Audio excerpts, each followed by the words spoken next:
오늘 우리는 예수님의 복음의 여정의 첫걸음을 살펴보려고 합니다.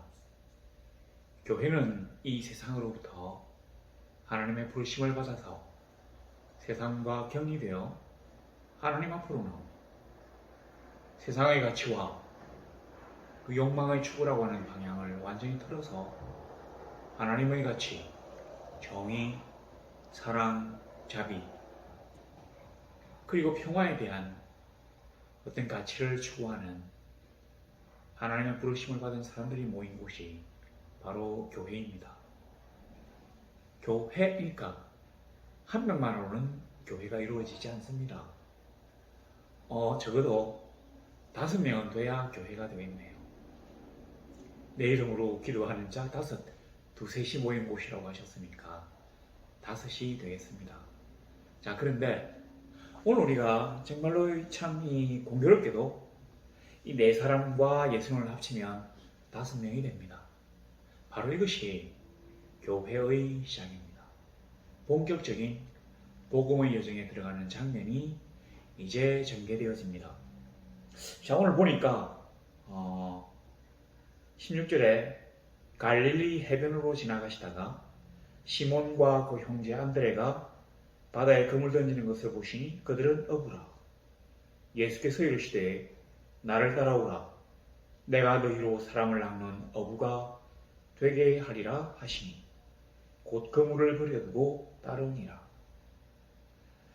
시몬과 안드레가 그물을 막 던지고 있습니다. 고기 잡으려고 했겠죠. 근데 주께서 이를 보시고 나를 따라오라. 나를 따라오라. 팔로우미. 나를 따라오라고 하시니까 그물을 버리두고 따랐다고 합니다. 곧 그물을 버리두고 따릅니다. 너무 간단한 말인데, 자, 어쨌든 조금 더 가시다가 이제는 야고보와 요한을 보시고 또 부르시니 그들이 이번에는 아버지 품꾼 배에 버려두고 예수를 따라가니라고 되어 있습니다. 자, 우리가 일반적으로 생각할 때 어떤 사람을 만나서 하나님 길로 가자고 권면할 수 있습니다. 아니면 하나님 앞으로 돌아오라고 권면할 수도 있습니다. 신적 분의를 가지고 명령할 수도 있습니다. 근데 그걸로 사람들이 두말없이 하나님을 따르게 된다면 이 세상의 복음 전파가 얼마나 쉬웠겠습니까? 근데 사실은 전혀 그렇지 않습니다. 사람들은 복잡하고 그 사람들이 가지고 있는 환경도 복잡합니다. 단순하게 어떤 명령에 순종하고 주를 따르는 것으로 우리의 일들이 끝이 나지 않습니다. 우리는 항상 이 머리를 달고 있어요. 그래서 내가 만약 주님을 따르게 된다면 나의 앞날이 어찌 될지, 내 부모와 형제와 또 결혼했다면 처자가 어떻게 될지 고민하게 됩니다. 우리는 고민이 너무 많습니다. 우리가 아니고는 우리를 고민할 사람이 없기 때문이죠. 세상은 사람들이 없어지는 걸 두려워하지 않습니다. 왜냐하면 자기의 경쟁자로 보기 때문에. 그래서 오히려 더 기뻐할 수도 있습니다. 그런데 그래서 자기 걱정은 자기가 하는 거예요. 남들이 안 해줍니다. 우리의 삶은 날마다 뭔가를 하지 않으면 영이 되지 않을 정도로 영세할 수도 있고요. 또 우리의 삶은 너무 편안해서 더 이상 하나님을 찾거나 그에게 뭔가를 요구하지 않을 수도 있습니다.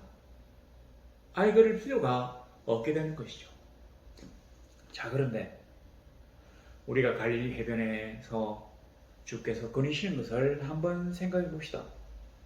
갈릴리 해변으로 지나가시다가 시몬과 안드레를 보셨습니다. 아니, 갈릴리 바닷가에서 어부들이 배에서 고기를 잡기 위해서 그물을 던지는 것은 어디에서나 있는 광경일 것입니다. 근데 하필이면 그 수많은 사람들 가운데서, 그 수많은 어부들 가운데서 갈릴리 바다 부근에 있는 사람들은 대부분 이제 어업에 종사한다고 치면 얼마나 많았겠어요.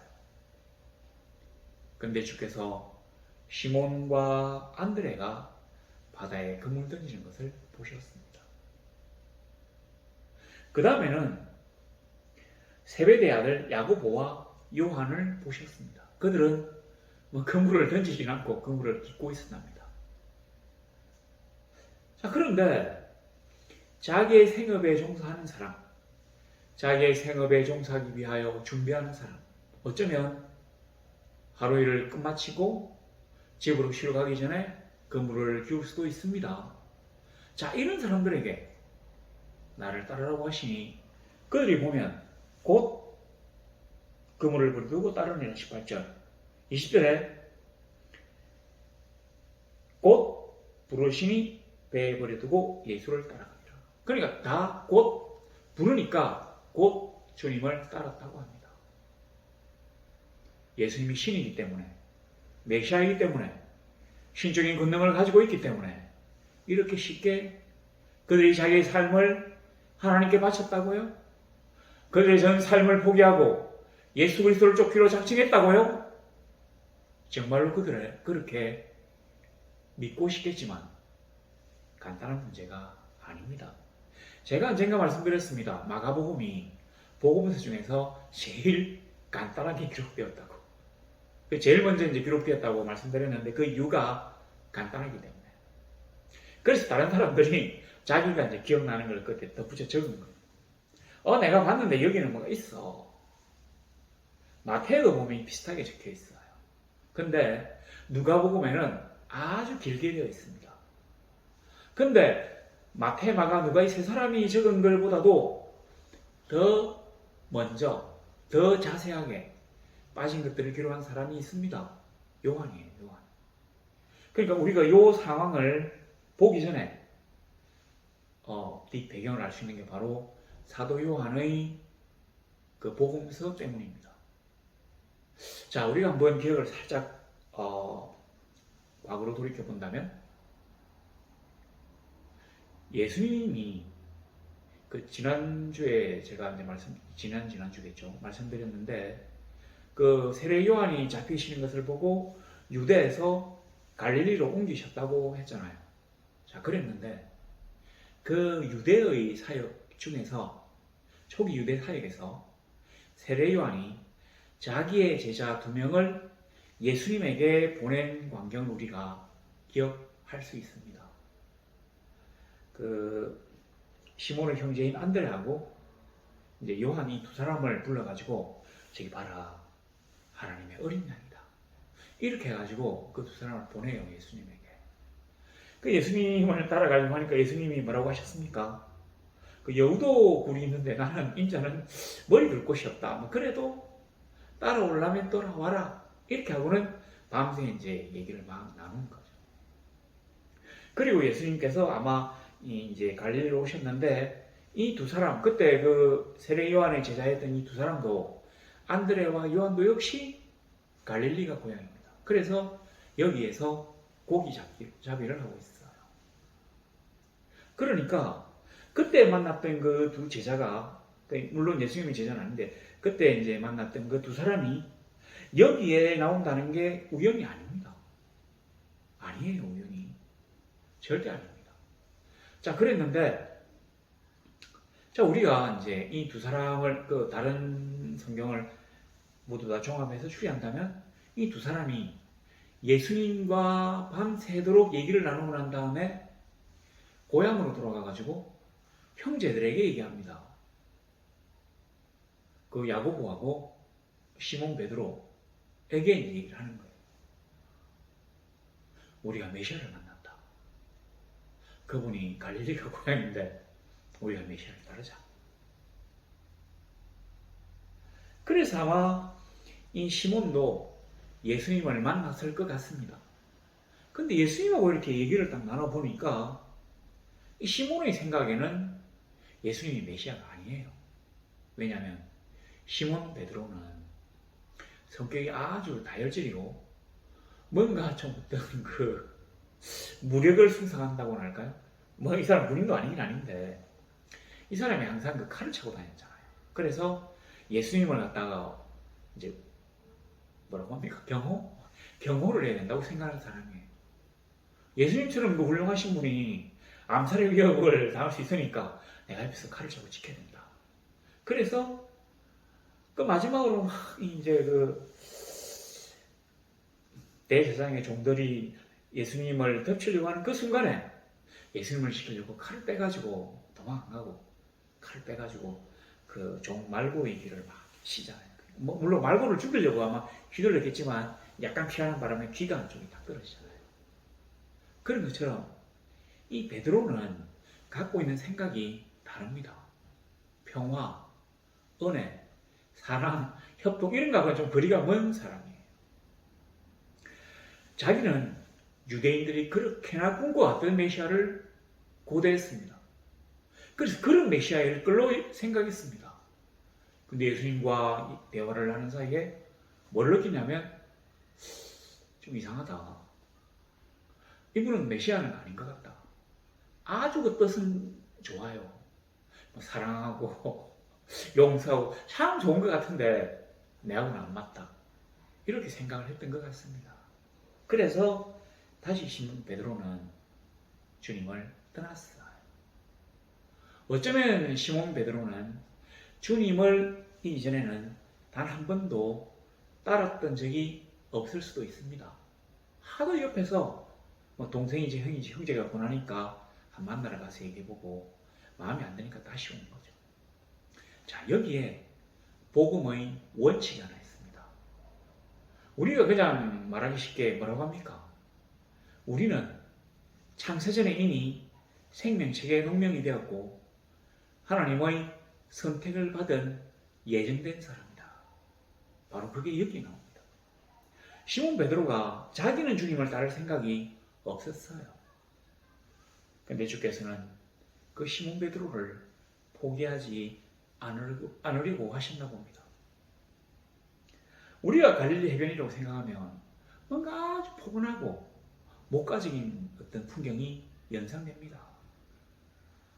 아주 그 더운 지역이잖아요. 제가 이제 가본 적은 없는데 더운 지역이라고 치고 바람이 싹 부는데 새파란 하늘에 하얀 뭉게구름이 떠갑니다. 예수님은 그 긴 그 옷자락을 바람에 확 휘날리면서 해변가를 거니시는 거죠. 아, 오늘 참 아름다운 날이구나. 인생들은 어떻게 살지? 하고 보는데 어떤 그 털 많은 사람이 그물을 막 던지고 있어요. 얘야, 나를 따라가지 않으려? 바로 무릎을 확 꿇으면서 주님을 따르는 이런 모습을 상상할 수 있습니다. 근데 아니에요. 여기에 생략된 부분이 많이 있습니다. 실제로는 그 요 밑에 21절이 본문 21절하고 29절이 요 16절 본문보다도 더 먼저 되어진 일입니다. 마태도 그렇지만 이 마가도 보면 시간 순으로 뭔가를 기록하잖아요. 어떤 주제별로 이렇게 뭐 기록을 했다고 하는데 어떤 이 기록의 순서를 가지고도 예수님은 뭔가 우리에게 말씀하실 게 있는 모양입니다. 어떤 의미를 가지는지는 이제 그때 살펴보고, 근데 누가는 이 사람이 옛날에 이제 의사, 그래서 그 당시 의사가 어떤 정도의 의술을 가진 사람인지 모르겠는데, 그래도 이 누가가 의사였기 때문에 아주 정확해요. 시간 순서를 정확하게 시킵니다. 그래서 누가복음에 있는 시간 순서가 원 순서입니다. 자, 21절에 보니까 뭐 이제 사람들을 고쳐주고, 그리고는 소문이 퍼지고, 29절에서 자 바로 회당에서 나와가지고 야고보와 요한과 함께 시몬과 안드레 집에 들어가시니 장모가 열병으로 누워 있었답니다. 우리는 이제 열병이라고 하니까 몸에 열이 나는 뭐 그런 병이고, 그거 뭐 이렇게 낫게 한 게 별거 아닌 것처럼 여길 수 있지만, 여기 성경에서 열병이라고 표현을 했지만 실제로 이 당시에 그 열병이 그 지역에 이제 그 풍토병인데 여기 한번 걸리면 열이 엄청나게 나다가 결국 죽는데요. 그 정도로 이게 위험한 병이거든요. 그런데 이제 자 시몬과 안드레의 집에 들어가시니 잘 보세요. 여기 시몬과 안드레의 집에 들어가시니 시몬의 장모가 열병으로 누워 있습니다. 사람들이 곧 그 여자에 대하여 예수께 여짜오는데라고 되어 있잖아요.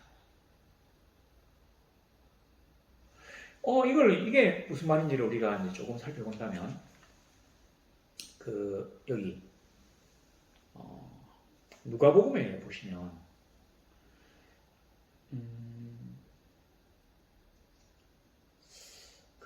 뭡니까? 회당에서 글을 읽고, 그 다음에 또 귀신을 쫓아내고, 또 시몬의 집에서 그 장모가 열병에 걸린 것을 고쳐주고 하는 장면이 나와 있습니다. 어디냐면 이게 4장이에요. 4장 38절 보면 시몬의 장모가 중한 열병을 앓고 있는지라 사람들이 그를 위하여 예수께 구하니. 사람들이 그를 위하여 예수께 구하니. 우리 이제 그냥 아무 생각 없이 성경 읽으면 전혀 이상하게 느끼지 못합니다. 근데 생각해 보세요. 시몬의 장모가 지금 열병을 앓고 있습니다. 답답한 사람이 누구예요? 옆에서 지켜보는 사람이 아닙니다. 시몬 베드로가 가장 답답한 사람입니다. 물론 시몬의 아내가 제일 답답하겠지만 성경에 이제 주로 이제 여자에 대한 얘기가 잘 안 듣는다고 본다면 시몬이 제일 답답해요. 근데 뭐라고 돼 있습니까? 사람들이 여기 보면 이제 마가복음에 사람들이 예수께 여짜오는데 이 여짜오는데를 아마 저기서 구하매로 번역하는 모양입니다. 주님, 지금 시몬의 장모가 그러니까 장모님이라고 했겠죠. 장모님이 열병에 걸려 누워 있어가지고 지금 목숨이 위험한데 제발 고쳐주세요. 라고 했을 거 아닙니까? 그러니까 주님이 시몬과 안드레의 집에 들어가신 이유가 바로 시몬의 장모가 열병으로 앓아 누워 있기 때문에 병문안이라기도 그렇고 병자 신방이라고 볼 수 있습니다. 기도해서 낫게 해달라고, 안수해서 제발 고쳐달라고 예수님을 모시고 간 거예요. 물론 시몬이 자기 집에 가자고 얘기한 일이 없습니다. 안드레도 그러지 않았던 모양입니다. 그런데 시몬이 나와서 얘기를 했는데 왜 안 했을까요? 그것은 시몬이 그때까지 주님을 따르지 않았다고 하는 얘기입니다. 근데 그냥 따르지 않으면 그냥 디메오의 아들 바디메오처럼 다윗의 자손의 저를 울창하게 해주소서 하고 요청할 수 있는데, 한번 갔다가, 그러니까 교회에 한번 갔다가 그 교회를 안 나가니까 부끄럽고 미안해가지고 예수님에게 장모의 열병을 고쳐달라고 부탁하지 못한 겁니다. 본문에 그렇게 적혀 있잖아요. 사람들이 강조하면 주님이 낫게 해주셨어요. 아니, 죽을 병에 걸려있는 사람을 낫게 해주셨어요. 놀라운 기적을 보았습니다. 자기의 장모님이에요. 자기가 모시고 사는 장모님이에요. 딴 집에 있는 게 아니라 시몬의 집. 그런데도 주님을 따랐다는 얘기가 없습니다. 31절 보세요. 나아가서 그 손을 잡아 일으키시니 열병이 떠나고 여자가 그들에게 수종되니라. 저물어 해질 때 모든 병자와 귀신 들린 자를 예수께 데려오니 여자가 그들에게 수종되니라. 그러니까 여자가 예수님과 그 제자들에게 접대를 했다 이 말입니다. 여기에 중요한 게 하나 빠져 있습니다. 시몬 베드로가 주님께 감사했다고 하는 내용이 없습니다. 왜냐하면 시몬은 네가 아무리 그래 봐라 내가 너를 따르나, 나는 결코 당신을 메시아로 인정할 수 없어 라고 하는 게 여기에 들어있는 것입니다. 좋아요. 넘어갑시다. 자, 그 다음에 이제 오늘 16절이 나옵니다. 그래서 예수님은 이제 해변에 다니시다가 지나가시다가 요거는, 그래서 이게 원문으로는 아주 바쁘게 어떤 일을 하기 위해서 왔다 갔다 한다는 얘기입니다. 다시 말해서 이 갈릴리 해변 지역을 중심으로 전도하러 다니시는 거예요. 제자를 구하기 위해서 전도하러 다니시는 거예요. 나를 따르라. 그래서 아주 바쁘게 왔다 갔다 하는 겁니다. 아까 제가 말씀드린 것처럼 하늘의 문기구름을 보면서 갈릴리 그 해변에서 시원한 바람을 맞으면서 옷깃을 휘날리며 산복하는 게 아닙니다. 전혀 목가적인 상황이 아니에요. 그리고 주께서 보시는 그 상황도 목가적인 한간 상황이 아닙니다. 삶의 치열한 현장이 거기에 있습니다. 나오잖아요. 밤새도록 밤이 맞도록 우리가 수고했지만 고기를 잡지 못했습니다. 그런데 선생님의 그 말씀을 의지해서 우리가 깊은데 그물을 내리겠습니다라고 하는 대목이 누가복음에 또 나오거든요. 치열한 삶이 거기에 있습니다. 밤새도록, 왜냐하면 밤에 이제 이 그 바닥에 불을 갖다 다 켜놓으면 고기들이 막 팍팍 뛰어올라요. 저도 옛날에 어릴 때 그 낙동강에서 이제 밤에 뭐 아이들하고 같이 이렇게 막 고기 잡으러 가면 저는 고기를 한 마리도 못 잡았지만 아이들이 너무 좋아하는데 막 밤에 이거 딱 이걸 불을 켜면 고기들이 팍팍 뛰어오면 아이들은 소리를 지르고 너무 좋아가지고 이 사람들도 아마 그런 것 때문에 야간에 이제 막 고기를 잡으러 간 모양인데 못 잡았대요. 애달픔이었습니다. 엄청나게 자기의 그 밤 잠도 못 자면서 먹고 살기 위해서 어떤 일에 매달렸는데 아무런 소득이 없는 그 서민들의 고달픈 삶이 여기에 있습니다. 그래요. 복음이 전해질 때 아주 멋진 어떤 그 추상적인 면으로 우리에게 다가오는 게 아닙니다.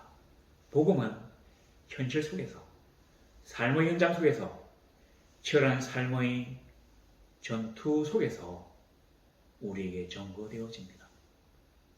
밤새 고기를 잡았는데 못 잡았어요. 바로 그때. 그래서 이들은 집에 가지 못하고 그물을 막 던지고 있는 거예요. 빈손으로 갈 수 없으니까. 바로 그 장면이 이 장면입니다. 잘 보세요. 잘 보시면 16절에 시몬과 안드레는 바다에 그물을 던져요. 근데 19절에 보면 세베대 아들 야고보와 그 형제 요한은 배에 있어 그물을 기워요. 그냥 나온 게 아닙니다. 제가 이거 몇 군데를 다 찾아봤는데 한 군데 그물을 싣는다는 것 빼고는 전부 다 이거 던지는 것과 깁는 것으로 분리해서 기록합니다. 왜 그랬겠습니까? 고기를 못 잡았으니까 시몬 베드로는 고기를 못 잡았어요. 그래서 여기 보면 이 두 사람밖에 없잖아요. 배. 시몬과 형제 안드레. 영세업체예요. 영세업체. 그래서 이 고기를 못 잡으면 큰일 나거든요. 장모님도 계시지. 아내도 있지. 이 동생도 있지. 동생이 형인지. 뭐 동생이라 칩시다.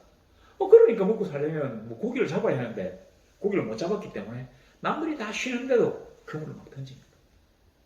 근데 19절에 보면 세베대 아들 야고보와 형제 요한을 보시니 20절에 보세요. 아버지 세베대 품꾼들을 함께 배에 버려뒀다. 대기업이라는 걸 보고 이게는 중견기업이에요. 배가 아주 큽니다. 사람이 많아요. 선장도 있고 막 그 일꾼들도 있고 또 이 친구들도 있고 얼마나 많습니까? 그러니까 이 사람들은 먹고 사는데 전혀 시장이 없어요. 그래서 아버지를 배에 버려두었다고 합니다. 이건 성경이 그냥 적어둔 게 아니에요. 사실은 우리가 이 그 넉절이네요. 이게 아주 간단하지만 핵심이 다 들어있습니다. 시몬과 그 안드레는 삶의 현장 속에서 희리에 빠져 좌절하고 있습니다. 그 깊은 데로 와서 그물을 던지라고 하는 그 전에 보면 예수님이 그 몰려든 군중들에게, 회중들에게 어떤 말씀을 전가하시기 위해서 이제 배에서 타서 이렇게 말씀을 전가하시면 참 잘 들릴 것 같아가지고 배에 올라서 좀 육지에서 좀 뛰기를 청하고 거기서 말씀을 막 전하시잖아요. 근데 우리 잘 한번 생각해 봅시다. 밤새도록 이제 이렇게 막 고기를 잡았는데 못 잡았어요. 힘도 빠지고 기분이 나쁩니다. 근데 생판 모르는 사람이 어이구 그래 고기 많이 잡았는가 그래 내가 좀 저 사람들에게 얘기를 좀 해야 되겠는데 배를 좀 띄워보게 하면 아이고 어서오세요 하겠습니까? 뭐 정신 나간 사람인가? 이렇게 하죠. 그러니까 시몬 베드로가 예수님을 알고 있었다는 겁니다. 그리고 자기의 형제인 안드레는 이미 예수님과 뭔가 어떤 깊은 교감을 나눈 사이예요. 그런데 고기를 잡고 난 다음에 베드로가 마침내 주님께 무릎을 꿇었다는 얘기를 이렇게 간단하게 적어놓은 것입니다. 바로 이게 이 본문의 비밀이에요. 우리의 삶은 복잡합니다. 단 한 번의 어떤 부르심으로 우리가 주님께 갈 수도 있습니다. 그러나 아주 오랜 기간 동안 여러 번의 권면과 기회를 놓치고 거절하고 그러다가 어쩔 수 없이 주께 나아가는 경우도 있습니다. 그런데 중요하게 얘기하는 것은 뭐냐면 우리가 하나님의 부르심을 받기로 예정되어 있다고 한다면 어떠한 일이 있든지 아무리 오래 기다리든지 간에 반드시 주님께 나아가지 않으면 안 되도록 된다고 하는 사실을 알아야 합니다. 거꾸로 뒤집어 본다면 아무리 우리가 노력한다고 해도 우리가 하나님의 생명책에 농명되지 않았다면 우리가 구원받을 것이 예정되지 않았다면 아무리 원한다고 해도 주께로 나아갈 수가 없습니다. 그러므로 우리는 하나님으로부터 은혜를 입은 사람입니다. 우리의 삶이, 우리의 목숨이 그리스도에게 구함받은 것입니다. 이 은혜가 너무 커요. 그래서 그 큰 은혜에 대해서는 대가를 지불하기가 어렵습니다. 아니 우리의 목숨을 얼마로 갚아야 되죠? 우리의 어떤 행동으로도 그 은혜에 보답할 수가 없습니다. 죽고 나면 그뿐. 그래서 우리는 아버지께 감사하는 것입니다. 바로 그것이 복음입니다. 내가 어떤 자격이 있어야 되고 내가 어떤 일을 해야 되고 그래서 주님이 비로소 나를 부르시는 게 아니라 아버지의 책에 그러니까 예정된 사람이 온갖 어떤 배경과 뒷사정을 무시하고 주님의 부르심에 응답하는 것입니다. 그러니까 응답하도록 되는 것이죠. 너무 감사하니까 우리는 일평생 하나님의 그 은혜에 갚기 위해서 감사해서 하나님의 말씀을 지키며 그를 예배하며 찬양하며 다른 사람들을 사랑하는 것입니다. 내가 그저 받았기 때문에 이 놀라운 하나님의 은혜를 거저 주는 것입니다. 그래서 우리가 복음을 그렇게 받아들이도록 작정되어진 것, 그것이 바로 하나님의 은혜라고 하는 것입니다. 그런데 우리가 이걸 보면 또 하나가 있어요. 뭐냐면 자, 여기 제자들 중에서 시몬 베드로를 제가 예를 들었는데 보세요. 자기의 장모 열병이 나왔습니다. 예수 안 믿었어요. 근데 고기잡이에 의해서 고기를 많이 잡았어요. 바로 주님을 따릅니다. 무릎을 꿇고 뭐라고 합니까? 주님, 저는 죄인입니다.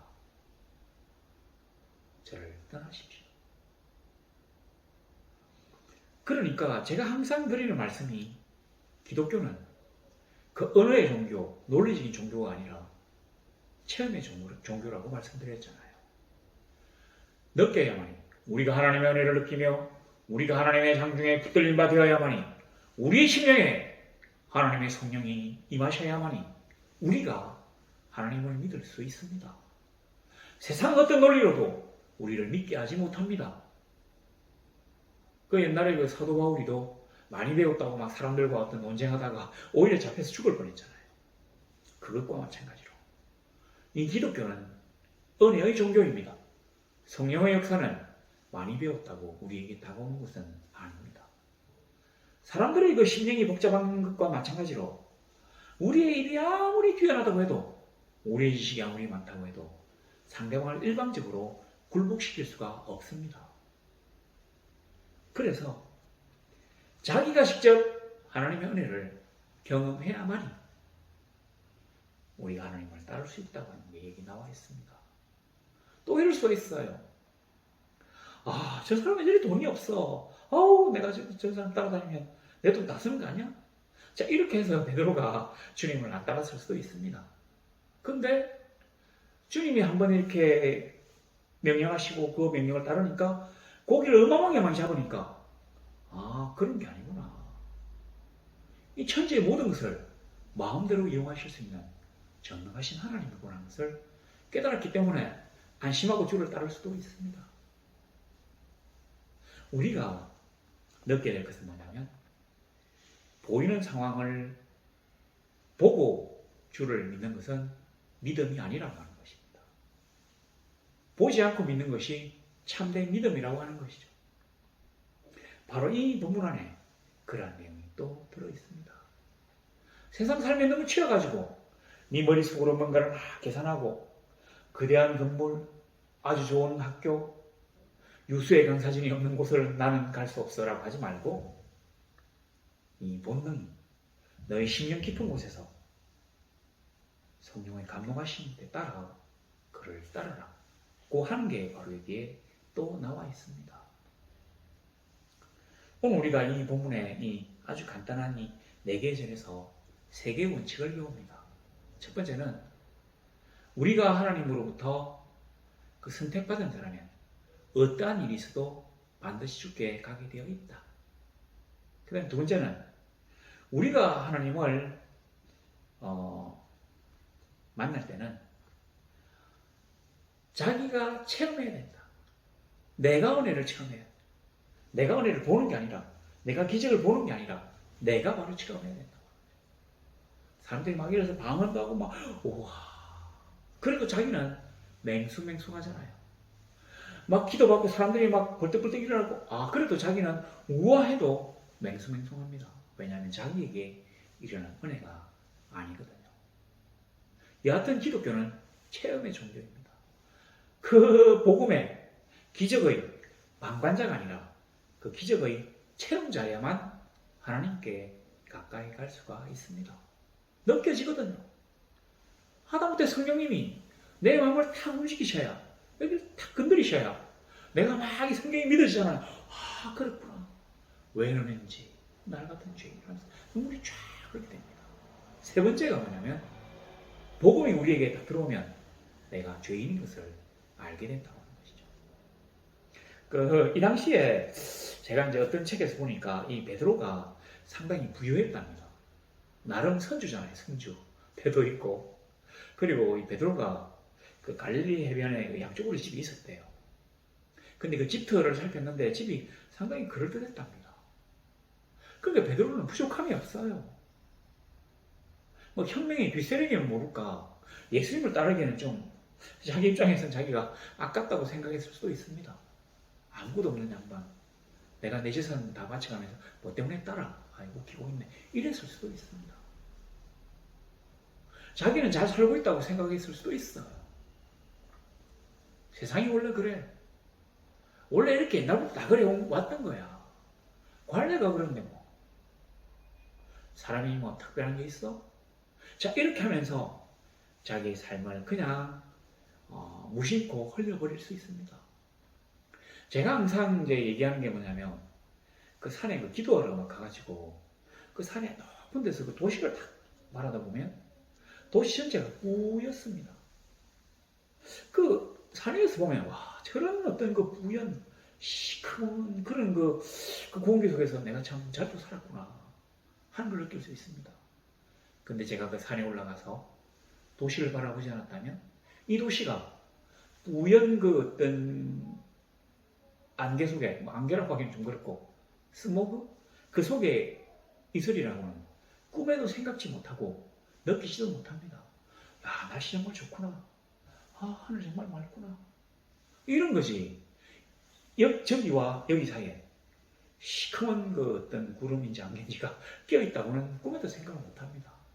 저 엄청난 콘탁한 공기 속에서 내가 여기도 숨을 쉬고 살았구나 하는 것을 느끼려고 하면 내가 이 세상 밖에서 도시 밖으로 나가서 저 산꼭대기 위에 올라가야 비로소 알 수 있습니다. 마찬가지로 우리에게 복음이 전거되어야만이 우리가 지금 죄 가운데 살고 있고 내가 죄인이구나.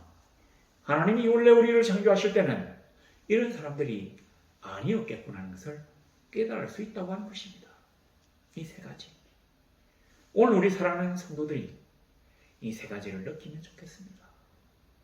우리가 서로 대면하지는 못한다고 해도 저는 우리 성도들이 전능하신 하나님 어디에나 계시며 어떤 상황에서도 현현하실 수 있는 그 하나님을 만나기를 원합니다. 우리가 하나님 은혜를 체험하기를 원합니다. 성령의 놀라우신 역사의 장중에 붙들림 받기를 원합니다. 그리고 내가 하나님의 법을 제대로 지켜야만이 하나님이 나를 구원해 주신 은혜에 보답하는 것이 된다는 것을 생각하기를 바랍니다. 그런 멋진 성도들이 되어서 이 혼탁한 삶 속에 한 줄기 빛과 희망이 되시기를, 청량한 공기가 되실 것을 우리 주 예수 그리스도 이름으로 축원합니다.